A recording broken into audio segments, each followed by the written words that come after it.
बात करेंगे KVS form से संबंधित आपके कुछ डाउट्स के बारे में जो आप लोग लगातार पूछ रहे हैं। सबसे ज़्यादा डाउट आ रहा है कि हम सब्जेक्ट में क्या भरें, कौन कौन से सब्जेक्ट लिखें।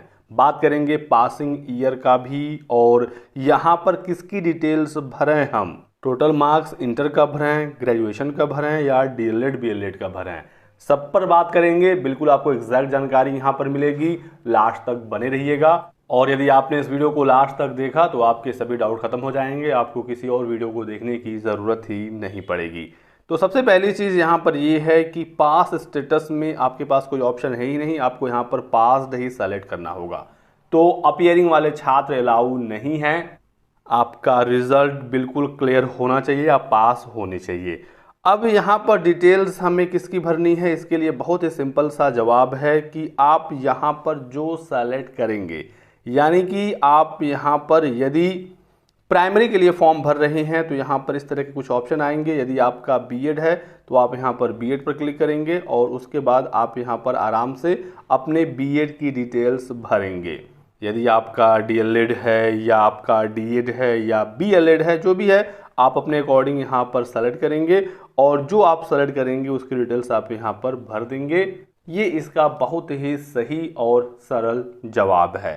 अब कुछ लोगों ने यहाँ पर बताया कि ग्रेजुएशन की डिटेल भरने के लिए हो सकता है वो किसी और पद के लिए बता रहे हों जहाँ पर योग्यता ग्रेजुएशन ही है और यहाँ पर ग्रेजुएशन ही वो सेलेक्ट कर रहे हों। टीजीटी में आप देख सकते हैं यहाँ पर आपको ग्रेजुएशन ही सेलेक्ट करना है। तो बिल्कुल क्लियर है कि आप जो कोर्स यहाँ पर सेलेक्ट करेंगे उसकी डिटेल यहाँ पर भर देंगे।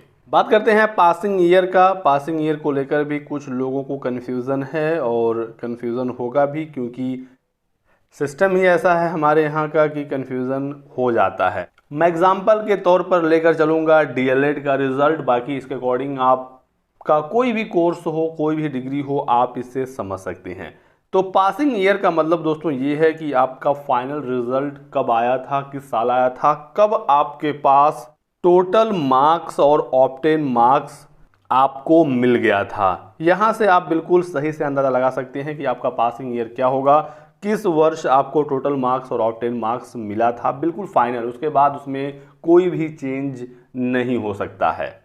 जैसे डीएलएड 2019 वाले छात्रों का जो सेशन था वो 2021 में कंप्लीट हो गया, उनका फाइनल एग्ज़ाम वगैरह हो गया, लेकिन जो उनके पास फाइनल रिजल्ट आया वो 2021 में ना आकर 22 में आया। तो ऐसे में पासिंग ईयर हमें 21 भरना चाहिए या 22 भरना चाहिए। तो मैं कहूँगा आप 22 भरिए, क्योंकि 22 ही आपके मार्कशीट पर भी प्रिंटेड होगा, या फिर आपके मार्कशीट पर जो ईयर प्रिंटेड है आप वही भरिए, क्योंकि डॉक्यूमेंट वेरिफिकेशन में आप अपने मार्कशीट और सर्टिफिकेट को ही लेकर जाएंगे। सिंपली आपने जो भरा है वो आपके मार्कशीट पर मिल जाएगा, तो कोई भी समस्या नहीं होगी। यदि आप 21 भरना चाहते हैं या भर दिए हैं तो भी कोई बहुत बड़ी समस्या नहीं है और ये कोई गलती भी नहीं है, क्योंकि आपका फाइनल एग्जाम तो हो ही गया था। उस सेमेस्टर का यदि रिजल्ट भी आ गया है 21 में और उस बेस पर आपने 21 भर दिया है तो आपने तो कोई गलती नहीं की है। लेकिन आपके मार्कशीट 2022 में आए हैं, उस पर 22 प्रिंट है, फिर आपको वहाँ पर समझाना होगा कि ऐसी चीज़ें हैं और इस वजह से हमने 21 भरा था, लेकिन हमारी मार्कशीट अगले साल आई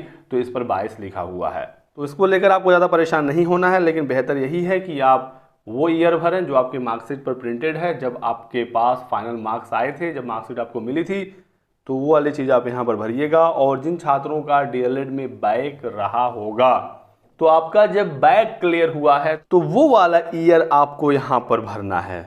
इसीलिए मैंने कहा जब आपके पास टोटल मार्क्स और ऑब्टेन मार्क मिल गए थे वो ईयर आपकी पासिंग ईयर है। जैसे मान लीजिए कोई पुराना हम लोग डीएलएड का बैच लेते हैं 2017, हो सकता है किसी का 2017 डीएलएड का बैच रहा हो और उनका रिजल्ट अभी 2021 में आया हो, बैक रहा हो, अब जाकर क्लियर हुआ हो, या 2022 में क्लियर हुआ हो। तो जो आपका फाइनल बैक क्लियर वाला ईयर है वो आप पासिंग ईयर भरेंगे, और जब आपका बैक पूरा क्लियर हो ही गया है तो आपके पास ऑब्टेन मार्क्स भी है, टोटल मार्क्स भी है, आप इसे भर दीजिए। और यदि अभी तक आपका बैक क्लियर नहीं हुआ तो यानी कि आप अभी अपीयरिंग में है और अपीयरिंग अलाउ है नहीं, ऐसे में आप फॉर्म नहीं भर सकते। 26 दिसंबर कट ऑफ डेट है। 26 दिसंबर तक या इसके पहले आपके सभी रिजल्ट आ जाने चाहिए। पीआरटी के केस में आपके बीएड या डीएलएड का रिजल्ट 26 दिसंबर या उसके पहले आ जाना चाहिए, और सीटेट पेपर 1 का भी रिजल्ट 26 दिसंबर के पहले का ही होना चाहिए। इसी वजह से सीटेट 2022 वाले इस बार बाहर हो गए हैं। और यहीं पर मैं आपको ये बता दूं, यदि आप एक से अधिक पद के लिए फॉर्म भरना चाहते हैं तो आप भर सकते हैं। यदि आप बीएड ग्रेजुएशन हैं तो आप पीआरटी के लिए भी एलिजिबल हैं, आप टीजीटी के लिए भी एलिजिबल हैं, और जिन्होंने मास्टर्स किया है पीजी वो पीजीटी के लिए भी अवेलेबल है। तो आपको अलग अलग फॉर्म भरने होंगे, एक साथ आप एक से अधिक पोस्ट के लिए फॉर्म नहीं भर पाएंगे। जैसे कि मैं आपको यहीं पर दिखाऊं, अप्लाइंग फॉर वाले पर यदि मैं जाता हूं तो टीजीटी और प्राइमरी वाला एक साथ ही है। जैसे कि यहाँ पर सभी टीजीटी के ऑप्शन है। मैं यहाँ पर टीजीटी इंग्लिश से यदि फॉर्म भरना चाहता हूँ तो मैं यहाँ से सेलेक्ट कर सकता हूँ। फिर मैं प्राइमरी के लिए नहीं भर पाऊंगा फॉर्म, क्योंकि यदि मैं प्राइमरी सेलेक्ट करूंगा तो यहाँ से टीजीटी हट जाएगा। तो एक पोस्ट के लिए आप एक बार फॉर्म भर सकते हैं, आप चाहें तो एक से अधिक बार भी फॉर्म भर सकते हैं। बस ध्यान आपको ये रखना है कि एक ही पोस्ट के लिए आपको 2 बार फॉर्म नहीं भरना है। यदि आप ऐसा करते हैं तो आपके दोनों फॉर्म रिजेक्ट हो सकते हैं। तो ये चीज़ हमारी यहाँ से क्लियर हो गई। रिजल्ट मोड में आपको पता ही है कि यदि आपका परसेंटेज में रिजल्ट है तो आपको परसेंटेज क्लिक करना है, और जिनका ग्रेडिंग सिस्टम है वो CGPA सेलेक्ट करते हैं।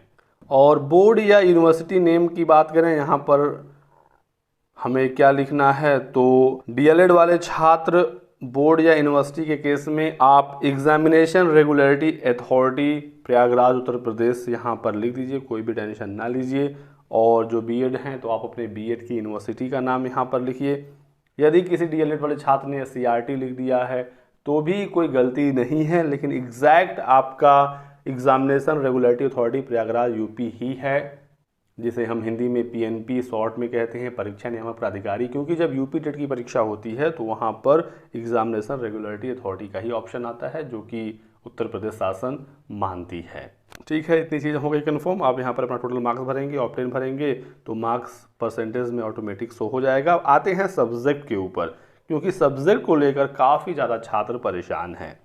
अब देखिए दोस्तों, पीआरटी के लिए यानी प्राइमरी टीचर्स के लिए जो सब्जेक्ट है उसका कोई रोल नहीं होता है। आपके इंटर में कौन से सब्जेक्ट हैं या ग्रेजुएशन में या डीएलएड में, इसकी कोई भी वैल्यू नहीं होती है। और डीएलएड में आपने इतने सब्जेक्ट पढ़े हैं कि आप सभी सब्जेक्ट को यहाँ पर लिख भी नहीं सकते हैं। वैसे तो आपको सब्जेक्ट उसी का यहाँ पर लिखना होगा जो कोर्स आप यहाँ पर सेलेक्ट कर रहे हैं। जैसे कि मान लीजिए कोई डीएलएड का छात्र है तो यहाँ पर वो यही सेलेक्ट करेगा कि 12th में हमारे 50% नंबर है और हमारा डीएलएड है। ये 50% वाली जो बाध्यता है इसको भी आप समझ लीजिए, ये सबके लिए है, इसमें किसी को कोई रिलैक्सेशन नहीं है। यदि आपका डीएलएड है, डीएड है या बीएलएड है तो आपका इंटर में 50% नंबर होना ही चाहिए, और जिनका बीएड है तो उनका ग्रेजुएशन में 50% नंबर होना चाहिए। तो आप यहाँ पर जो सेलेक्ट कर रहे हैं टेक्निकली आपको उसी का सब्जेक्ट यहाँ पर लिखना है जो सब्जेक्ट वाला कॉलम है। लेकिन डीएलएड में इतने सब्जेक्ट हैं कि आप सबको लिख नहीं सकते। 30 सब्जेक्ट के आसपास आप पढ़ते हैं डीएलएड में अपने 2 साल के ट्रेनिंग में, जहाँ पर 4 टोटल सेमेस्टर होते हैं। तो आप एक एक सब्जेक्ट यहाँ पर लिख नहीं सकते हैं। आपको यदि पीआरटी का फॉर्म भरना है और आपने डीएलएड में बहुत ज़्यादा सब्जेक्ट अपने पढ़े हैं तो आप दोस्तों यहाँ पर सिंपली डीएलएड लिख दीजिए और अपने फॉर्म को सबमिट कर दीजिए। कोई भी समस्या नहीं आएगी, क्योंकि डीएलएड में सब्जेक्ट की कोई वैल्यू है नहीं और आप सभी सब्जेक्ट एक एक को यहाँ पर लिख भी नहीं सकते हैं।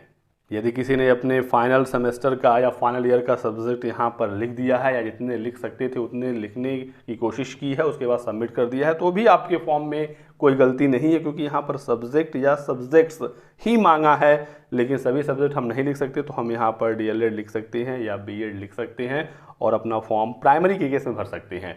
टीजीटी में तो आपको अपने ग्रेजुएशन के सब्जेक्ट यहाँ पर लिखने हैं, तो ग्रेजुएशन में लिमिटेड सब्जेक्ट होते हैं, आप उनको यहाँ पर लिख सकते हैं। पीजीटी के केस में भी आप लिख सकते हैं और पीआरटी का मैंने आपको बता दिया।